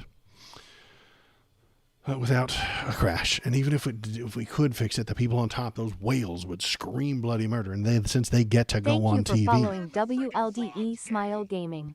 you just turned a frog Oh, game. hey WLDE Smile Gaming. Thanks for hitting that follow button. Okay, thanks for hitting that follow button. You just turned a frog game. I'm proud of you. You just did it. You did it. You are now a frog sexuality engineer. I'm proud of you. All the scams are a great way to make money. Yeah, it is. But America is a service Your industry. app is the diamond mine. We create the apps and shit. You can still make money by making something the oligarchs want. The app is the diamond mine. So yeah, and apps aren't real. They're just digital nothingness. They're only one step above the fucking monkey pictures that sold and made a lot of money and then fell out real fast. The apps are only one step above the cryptocurrencies that are popping up all over the place. Haktua coin was a thing that happened. Like, imagine that. Somebody got rich off of Haktua coin. Most people didn't. Most people lost everything that they put into it. But somebody made money on that. And that's what upsets me. That's what bothers me about the way the economy works now, is that speculation and investors run the whole damn thing, and they run it to their benefit, not the benefit of everyone else. They don't give a shit if you starve because inflation went up. They don't give a damn. They are making more money by borrowing, investing, jumping out ahead of the dip, and then paying off the bank and then borrowing again. They're not doing anything. They're not making anything. Investors are the parasites on our economy. One thing I want to get out of the way before I continue chatting. Are you 420 friendly? Asked to be respectful. Okay. Yeah, I don't mind mentioning it. I am it is not a problem for me. Spoilers, it wasn't the Haktua girl. It wasn't the Haktua girl that made all that money. I think she had to have made some, right? She had that whole podcast contract. Does that podcast still come on? God, I hope it doesn't. I really hope it doesn't, because I would love for her to get 5 minutes of fame, start a podcast. I hate that my comments take so long to show up. Haha. I want to actively talk about what you are talking about. I'm sorry. How long does it take? It's only a few seconds delay, I think. And then, yeah, you can talk about it, but 420 stuff, not my thing. I'm a drunk, not a stoner. My wife is a stoner, but I'm a drunk. So it's just not anything I know about. You could tell me about all the purple Urple or something like that, and I wouldn't know what the fuck you're talking about. The sticky punch or something. I don't fucking get it. I don't know. But I don't know any of that stuff. I'm not cool enough for that.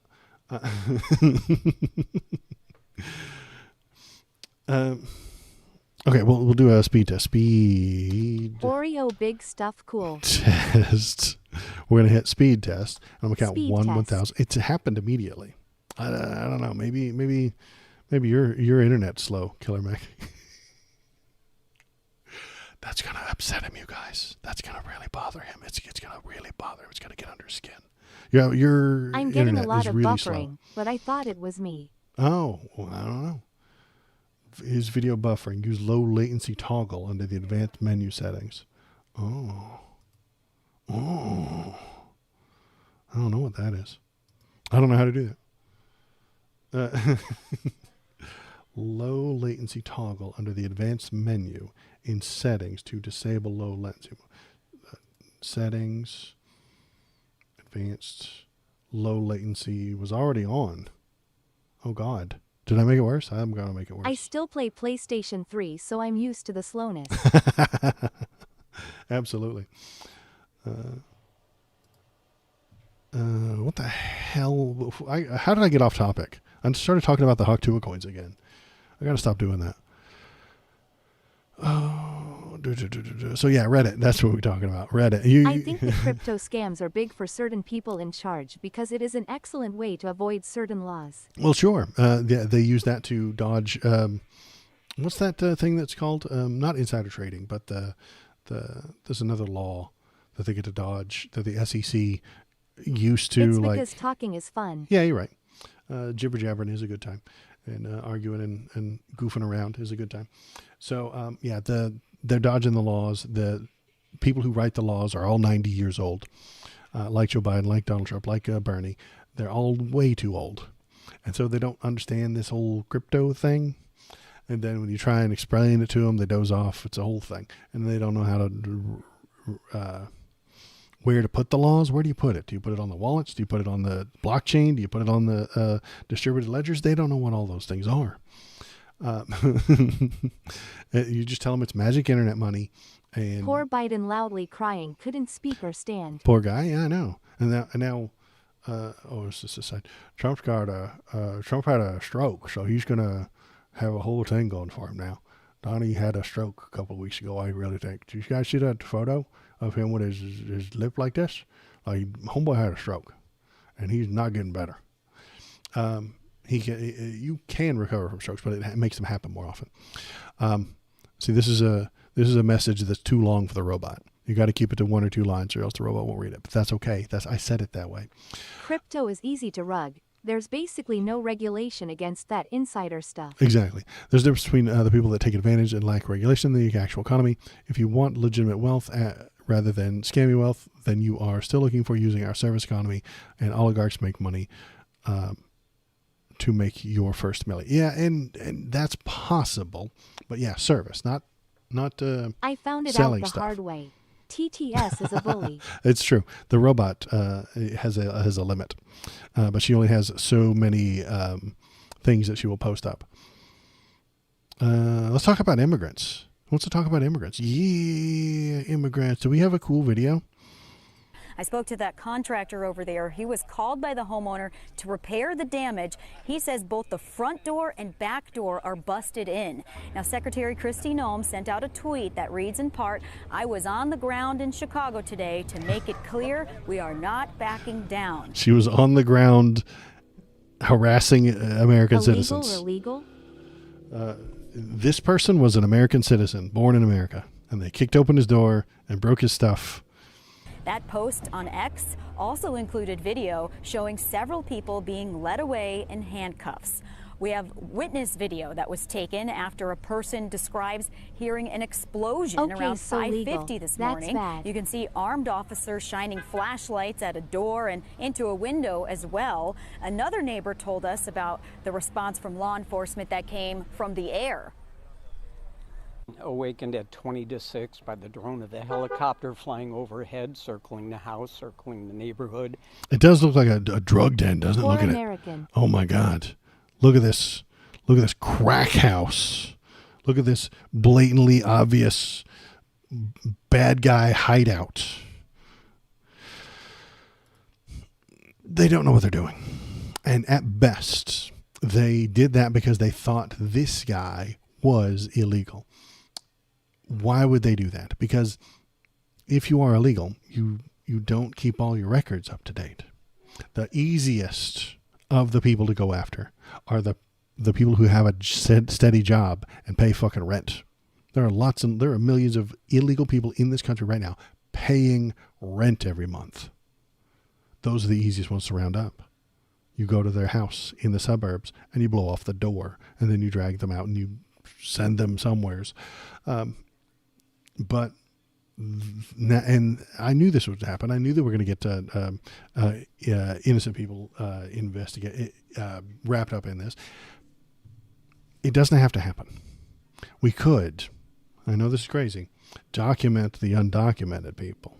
Tell them, hey, listen, I recognize that we know you came in here illegally. What we're going to do, fill out your paperwork, give you a monetary fine. You're going to pay it back in taxes, and you're going to be a citizen at the end of that payment plan. They would all sign up for it. They would all say yes. They would all give you a big thumbs up, and then they would vote for you. and that would be Donald Trump if he did it. They would vote for him. I don't think he will do that. Biden made rent a necessity. Buying is for the rich after his term loudly crying. That's capitalism, baby. Yeah, capitalism is it's a stupid old joke from Vladimir Putin, but he said he didn't understand the American economy because the entire thing seems to be based on buying and selling each other's houses. I know Killer Mac hates that quote that I use all the time, but I think it's true. The entire American economy was back in the 80s and 90s, but based on buying and selling each other's houses. Didn't make a whole lot of sense, but we've gotten away from that. We've gotten towards apps as the basis of the American economy, buying and trading imaginary AI slop. I think, and I from what I've been looking at, I think the economy's in a recession right now. If it weren't for all the gigantic spending on AI, I think if we remove that from the playing field, we're in a recession already. But that's just one crazy idea I had. We're talking about immigration. Damn it. The hell were we doing?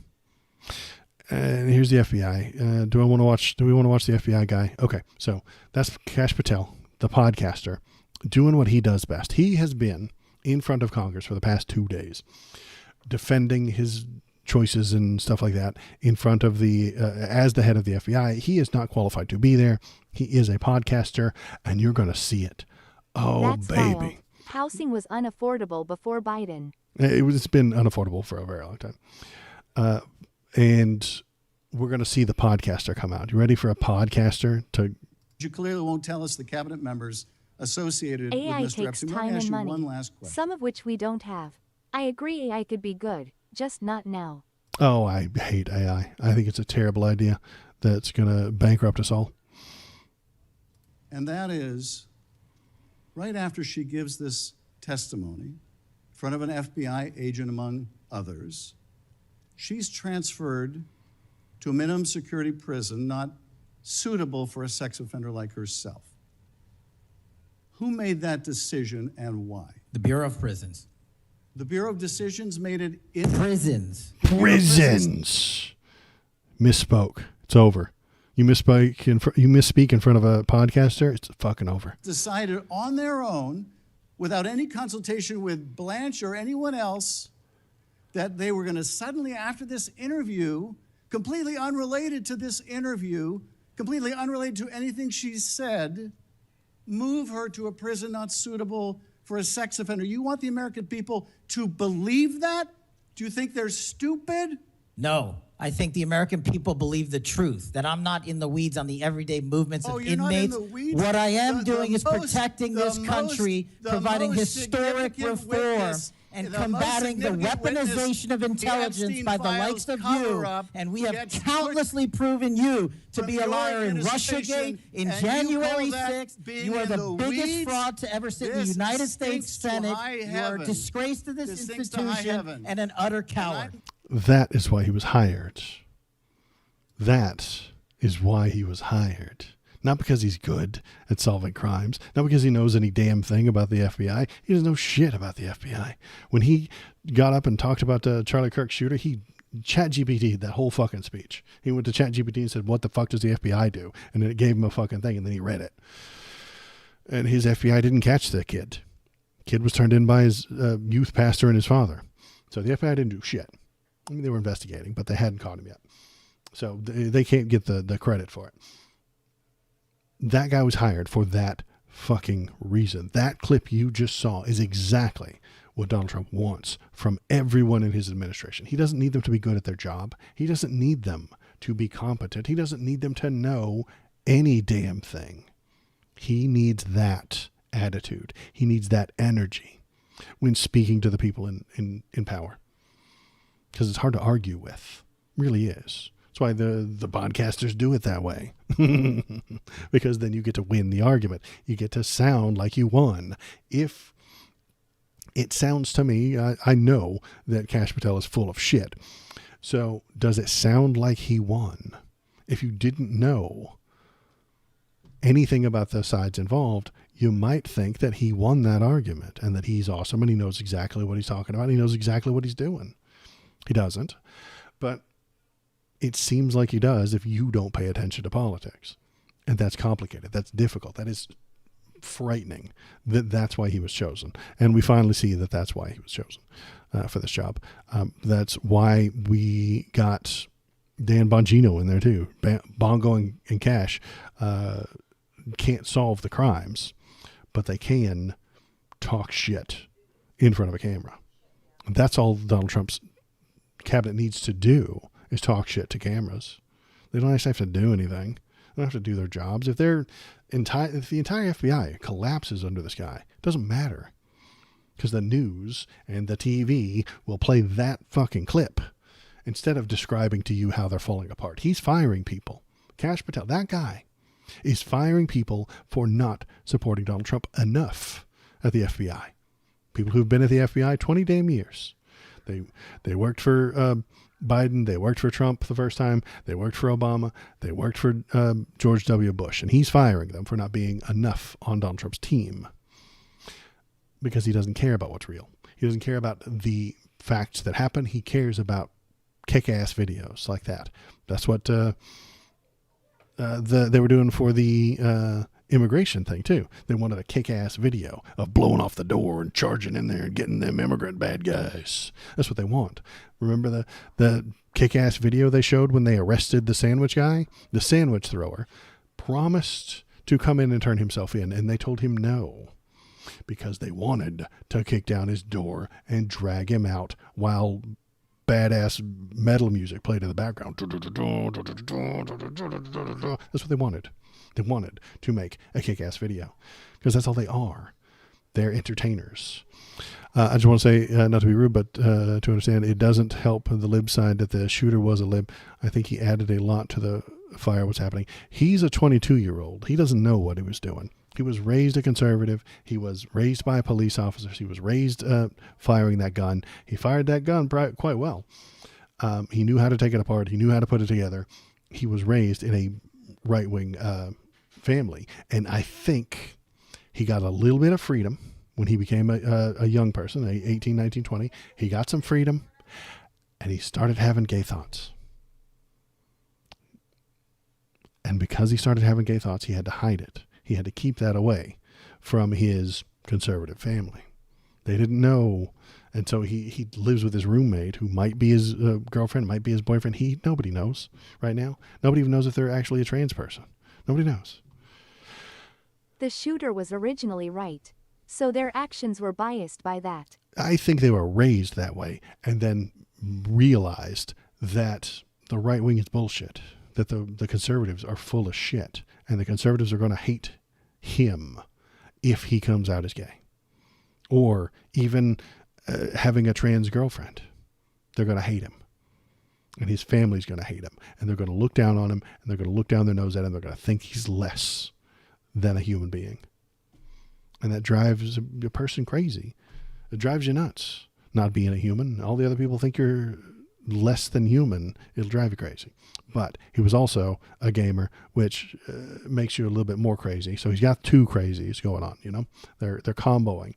And then he's got the religious conservative upbringing, which is a third kind of crazy. So now you've got a stew of crazy happening. And you can't be entirely sure where they're going to end up. The more crazy you throw into the pot, the wilder it gets. And I think that's where he ended up. So nobody knows. Is he a leftist? I don't think so. I don't think he was a leftist. I've never seen him say anything left. I'm telling you, Charlie Kirk's full of hate. Lots of people in the center could have come to that conclusion. What else is on the news tonight? There we go. I like this. It's more about control. The makeshift Confederate Army is not about crime. It's about control. The proposed deployment to Tennessee National Guard to Memphis is not a response to public safety. It's a political stunt engineered by a twice-impeached, multi-indicted president exploiting black suffering. Just started glazing cash and then asking layup questions, by the way. Right. That's why, okay, that was the point I was trying to make. You don't have to watch the entire many hours of Kash Patel being combative because you just saw it. And then the other half is Republicans kissing his ass, talking about how great a person he is and how amazing he is and what a fantastic job he's done and how he personally caught Charlie Kirk's assassin. He ran him down. He sniffed the barrel of the gun and then ran forward and caught the kid and tackled him and put him in a fucking headlock, a rear naked chokehold, even though those are illegal. They're illegal now. They're okay. Kash Patel did it. Not all conservatives will react negatively. I'm bi and my family full accepts me. It's sad that he feared not being accepted. And I'm glad for you. That's fantastic. I'm glad your family did that. But there are an awful lot of conservative families that won't accept that. There are an awful lot of conservative families that start shunning and disowning and keeping their kids away and kicking them out and not being a part of them, a part of their lives. This leads to, that's why there are so many, of all the homeless people, the ones that are underage, almost all of them are trans or gay in some way. They're some sort of queer because they can't live with their family anymore. The family won't accept them and doesn't like them, and so they leave. And then because they're underage, they got nothing to do. They become homeless. So that's a thing that is an issue. I'm glad it worked out for you. The hell was I talking about? I don't remember. Cash Patel, probably.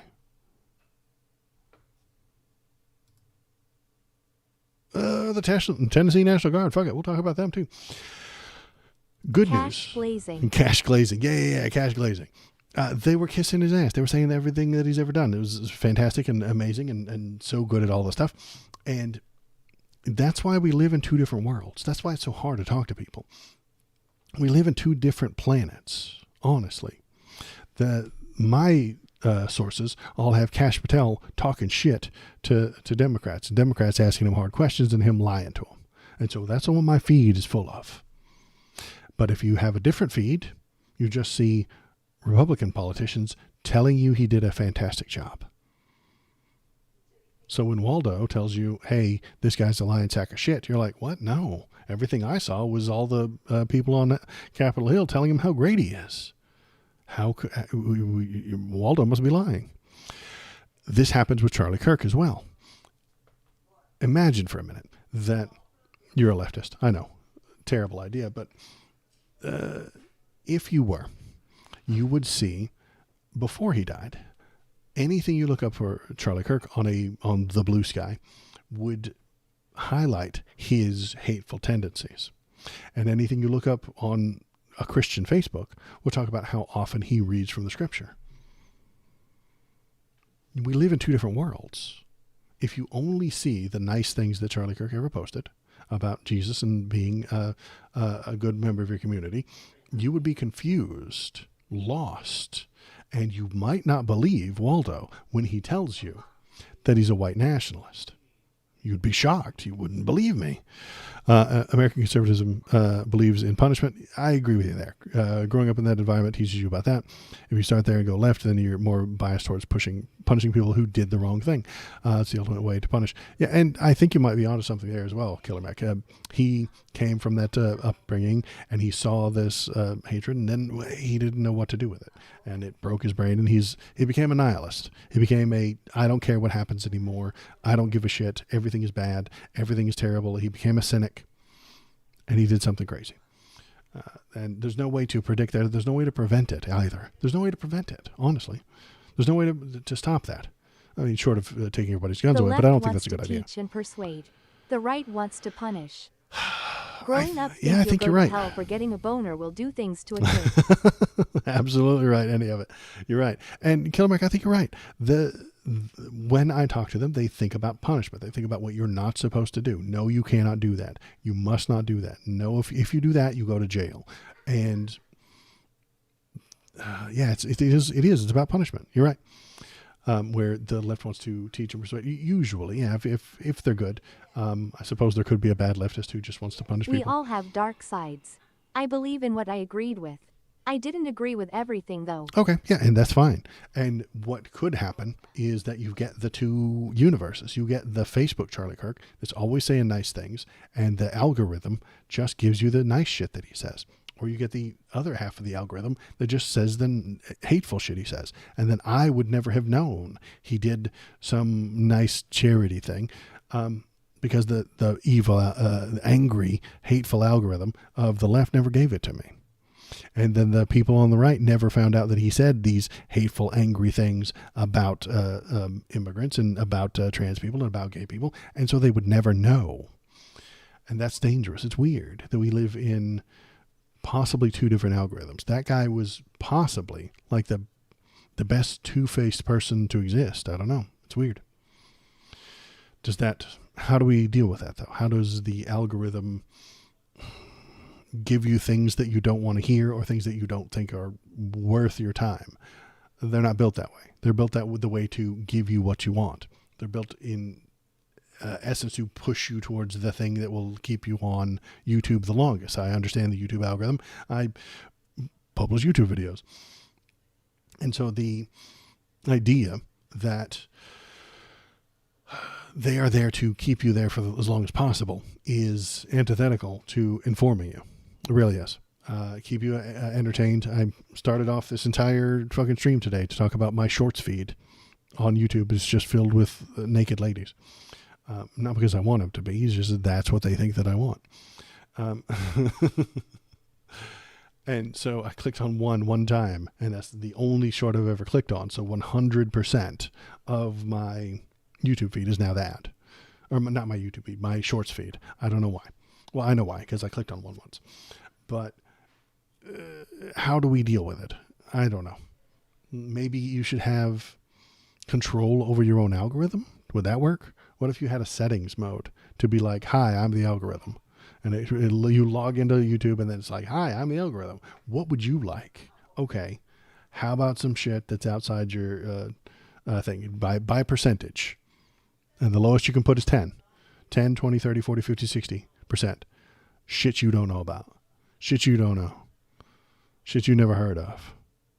And you can leave it at 10% if you really don't want any shit you've never heard of. Or you can bump it up to 50 and you can get half of the shit. And then all of a sudden, my YouTube recommendation, I'd get a makeup YouTuber.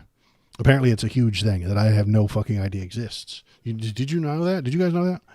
Makeup YouTubers are billions of views and shit like that. I've never seen one in my feed, but that's because I don't wear makeup and I never clicked on one. And even if it did show up, I wouldn't click on it. So algorithms are a thing that we are going to have to deal with. And I think that it is part of the reason that this kid did what he did. Just part. Only small part. He had 17 flavors of crazy in his stew. And one of them was algorithmic internet brain poisoning. Okay. Do I have any more links to talk about tonight? Doop, doop, doop. Oh, farmers. Yes. Okay, great. Let's talk about the farmers. This shouldn't take too long. They're all going to die. We're all going to die. And everything is going to go to hell. I watched a video Zella sent and now I'm getting conspiracy theories videos and vitamin supplement ads. Not even joking. Yes. XD. The moment you put the hat on, it's true. The moment you put the hat on. New calling Waldo. Do that makeup tutorial. Absolutely not. Once you put the hat on, the hat stays on, man. You can take it off. You can take the tinfoil hat off, but it's always there spiritually, you know, even if you take it off, it's still kind of there, you know? So the farmers are all going to die and they're all going to starve and they're all going to go broke and we're all going to suffer. The farmers say we're in a very dire situation. I don't know if I'm making sense. I'll say these people that cheered for his death should be punished. Should be punished? No. You're allowed to cheer for whatever you want, but not for the reason everyone else wants. Oh, cheering for anyone's death is wrong, regardless of what they are, liberal or conservative.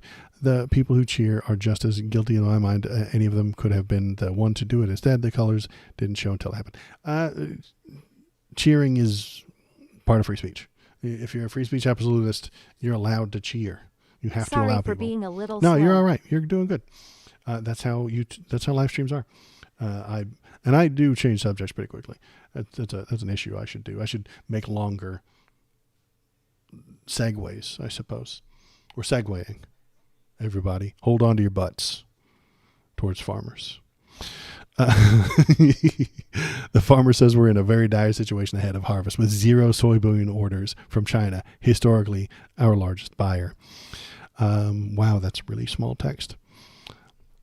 Kentucky farmer and president of the American Soybean Association is warning of an agricultural crisis That as might China be the single has worst placed. take I've ever seen ever on pretty much anything FRFR. soybean orders for the upcoming harvest. It's a departure from typical patterns, where 25% of the U.S. crop goes to China, with prices 40% below 3-year highs and production costs rising. Hundreds of thousands of farmers face losses unless there's a trade resolution between the two countries. Donald Trump started a trade war. That trade war has caused China to not buy our crops. And now our farmers are going to starve to death unless they eat fucking soybeans. And they're not going to eat fucking soybeans. They're Americans, okay? These are American, red-blooded, conservative farmers. They do not eat soy. That would make them a soy boy, and they're not going to do that, okay? American soybean farmers are heading into harvest season without a single order from China, historically their largest customer, raising alarm bells about the agricultural sector's stability and broader implications to the U.S. economy. You are so popular you can't respond to everyone. I know, right? I hope so. I hope I get to that point, because you know what I do? I'm gonna let you in on the secret. I make it subscriber only chat. You can chat all you want, but the lady only reads it if you're one of the 2 subscribers I have at the moment. Any of it is one of them. I'm pretty sure Killer Mech is the other. When we get big, that's what we'll do. And then it'll force people to give me more money. That's the evil plan that I have. But is it evil if I tell you ahead of time? I don't know. Trade wars, however, we are in one, and China's winning by not buying our shit. And we're going to hurt, and we're going to suffer, and our farmers are going to go bankrupt, and they're going to go broke, and they're not going to be able to make their payments, and they're not going to be able to pay their mortgages, and they're not going to be able to pay their bills, and they're going to run out of money, they're going to run out of food, and they won't have any food except for soybeans, but they don't eat those because it's gay. So what they're going to do is what they did last time Donald Trump was in office. They begged for a bailout. Donald Trump implemented small amounts of tariffs in his first term. Most people don't remember, but he did. The tariffs hurt the farmers. Even if America walks this back, I don't think BRICS will start buying our crops again. I don't think they will either. I think you're right, Killer Mac. We have proven to be untrustworthy. And if you have an untrustworthy business partner, you stop doing business with them until you're entirely sure they're trustworthy again. 4 more years of a liberal and then 4 more years of fucking J.D. Vance, who just starts the whole tariff thing up again, would not be a good business deal for any of those other countries. So they won't come back. So yeah, they got a bailout during Trump's first term. They got a bailout. They paid tax money to these farmers because his trade war harmed them. And it's doing it again. So all these billions of dollars that he says he's bringing in through the tariffs, he's not, first of all. He's brought in some money, but not as much as he says he has. He's lying about the numbers. He's exaggerating those numbers. I don't know if Donald Trump exaggerate? No. Yes, he's exaggerating. And because of those exaggerations and the fact that nobody's going to buy these soybeans, we're going to give all the money that he makes through those tariffs to these farmers. It's a stupid ass idea. Tariffs don't help. It's hard to discuss stuff I don't understand. I understand everything except humans. I can read them at all. And they are a complicated mess. You're right.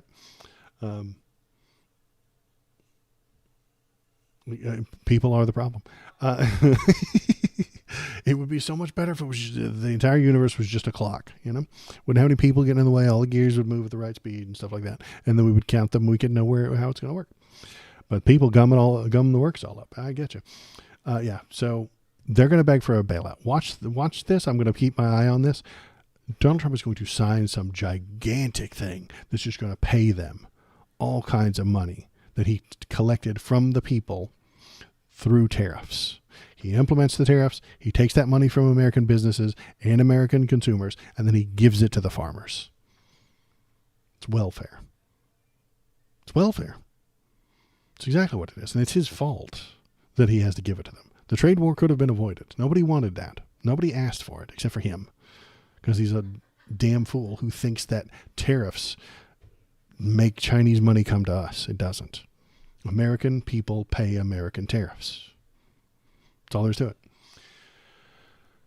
So I'm going to keep my eye open on that. I'm going to keep my eye on that as the red states start collapsing, because I think that's what's going to happen. I think the red states are absolutely going to suffer.